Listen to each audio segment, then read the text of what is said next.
नमस्कार। कमोडिटी के मृत्युंजय मंत्र में आपका स्वागत है। और आज हम इसमें बात करेंगे कच्चे तेल की। कच्चे तेल की बात इसलिए क्योंकि हाल के दिनों में कच्चे तेल की कीमतों में तेज़ी बढ़ गई है।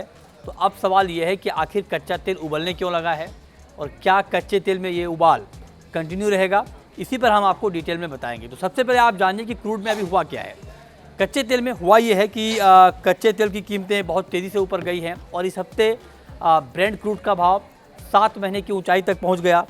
WTI क्रूड का भाव 9 महीने की ऊंचाई पर पहुंच गया और ब्रेंट क्रूड का भाव $87 प्रति बैरल के ऊपर तक पहुंचा और NYMEX क्रूड का भाव इस हफ्ते $84 के ऊपर तक गया।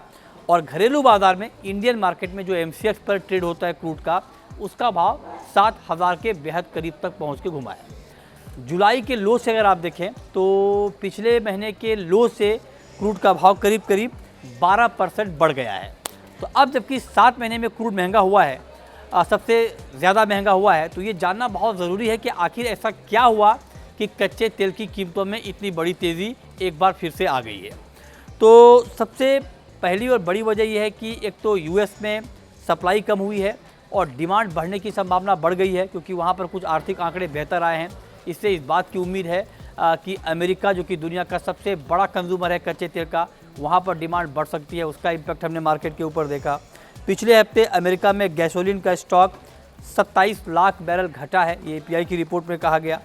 अच्छा, इसके अलावा दूसरी बड़ी वजह यह है कि सऊदी अरब और रूस लगातार इस कोशिश में लगा हुआ है कि कच्चे तेल की सप्लाई को कंट्रोल में रखा जाए ताकि कीमतें ज़्यादा गिरे ना और भाव ऊपरी स्तर पर बना रहे। और इसके लिए सऊदी अरब ने क्या किया है?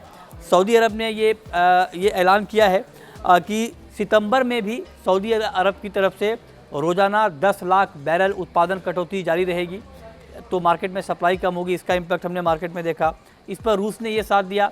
रूस ने कहा कि एक्सपोर्ट रोज़ाना 3 लाख बैरल हम घटाएंगे।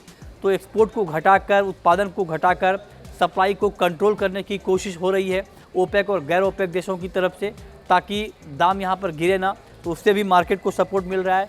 लेकिन सपोर्ट की वजह तो है, US इकोनॉमी में भी रिकवरी आ रही है, लेकिन इन सब के बावजूद चाइना एक बड़ा टेंशन क्रूड मार्केट के लिए बना हुआ है और इसीलिए हर तेज़ी के बाद या तो मार्केट रुकता है या घटता है। ये इसलिए होता है क्योंकि चाइना भी एक बड़ा कंज्यूमर है कच्चे तेल का और चीन से जो डिमांड बढ़ने की उम्मीद थी, वो डिमांड अब तक पूरी नहीं हो पा रही है। चीन के आर्थिक आंकड़े बेहद कमज़ोर आ रहे हैं। आप देखिए कि चीन में डिफ्लेशन का खतरा बढ़ता हुआ दिख रहा है। Fuel demand pre Covid level पर वहाँ पर नहीं पहुँची है, उसका इम्पैक्ट हमने देखा है। क्रूड का जो इंपोर्ट है जुलाई के महीने में चीन में वो 19% घटा है, उसका इम्पैक्ट हम देख पा रहे हैं। और क्रूड का इंपोर्ट 7 महीने में सबसे कम हुआ है। एक्सपोर्ट 3 साल के लो पर चला गया है। तो ये सारे फैक्टर ऐसे हैं जिससे इस बात की संभावना बनती है कि चीन में जो डिमांड की बात हो रही थी, वो डिमांड पूरी नहीं हो पा रही है और चीन एक बड़ा कंसर्न मार्केट के लिए है और इसीलिए मार्केट बढ़ता तो है लेकिन कोई बड़ी छलांग नहीं लगा पाता है, या हर तेज़ी के बाद मार्केट एक बार रुकता है। लेकिन 2023 में आगे के लिए या फिर 2024 के लिए जो आउटलुक है क्रूड की डिमांड का, वो आउटलुक बेहतर है। और ओपेक ने अपनी नई डिमांड रिपोर्ट में ये कहा है कि 2024 में जो रोज़ाना कच्चे तेल की डिमांड है, वो करीब 22.5 लाख बैरल बढ़ेगी। ये ओपेक की रिपोर्ट में ये बात कही गई है। और इस साल मतलब 2023 में 24.5 लाख बैरल के आसपास डिमांड बढ़ने की उम्मीद जताई गई है। पिछले महीने भी यही अनुमान था, तो उस अनुमान में कोई बदलाव नहीं हुआ है, लेकिन डिमांड बढ़ने की बात पर ओपेक अभी भी कायम है। और इसमें यह भी कहा जा रहा है कि चाइना से भी आगे डिमांड को सपोर्ट मिल सकता है। तो फिलहाल कुल मिलाकर अगर आप देखें जो ताज़ा हालात हैं, अगर चीन का कंसर्न अभी कंटिन्यू रहता है, मतलब वहाँ से अभी डिमांड बढ़ने के कोई संकेत नहीं मिलते हैं, तो कच्चा तेल आपको इसी रेंज में घूमता हुआ दिख सकता है। बाकी के फंडामेंटल मजबूत हैं और इसीलिए मार्केट इस भाव पर टिका हुआ है। लेकिन आगे अगर चीन से डिमांड बढ़ने की कोई संभावना आ गई, चीन के आर्थिक आंकड़े बेहतर होने लगे अगर आगे, तब कच्चा तेल यहाँ से आपको और ऊपर जाता हुआ दिख सकता है।